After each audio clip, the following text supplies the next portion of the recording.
Hi, hello. Welcome to my channel again. Today we're going to take up the so-called intervening words. No? Intervening words. What are intervening words? Actually, when you say intervening words are part of the sentence, but it doesn't count the number of the subjects to the verb. Okay?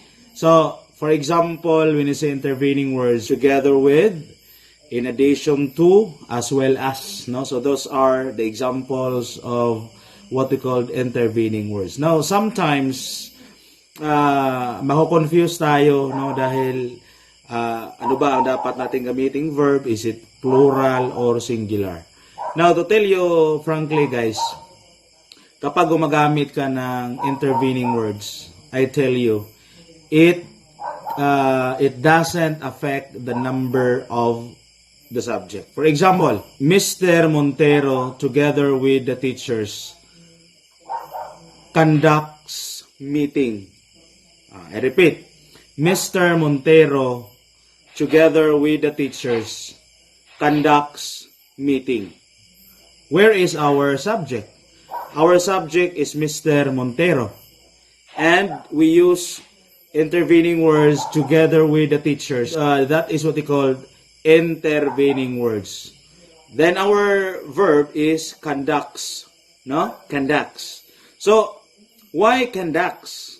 Because our subject, Mr. Montero, is a singular. And if the subject is singular, you will add S to the verb. Okay?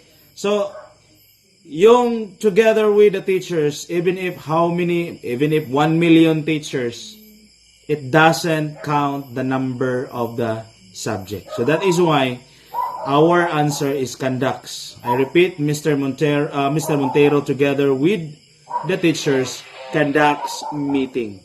Why?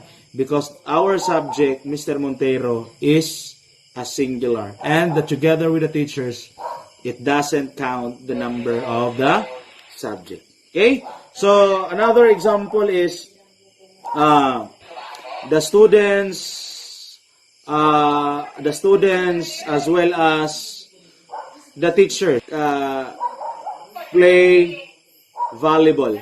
So, play volleyball. Why play? Because the students consider as plural subject. So, therefore, we will not add S to the verb play. Okay? So I hope guys you learn something from the intervening words. Do not hindi ka dapat malilito sa intervening words. Just to look at the original subject, no? At doon ka magbabase sa yung verb, whether it is singular. If singular, add S to the regular or regular verbs. If the subject is plural, you will not add S to the verb. Okay? Thank you so much and good day.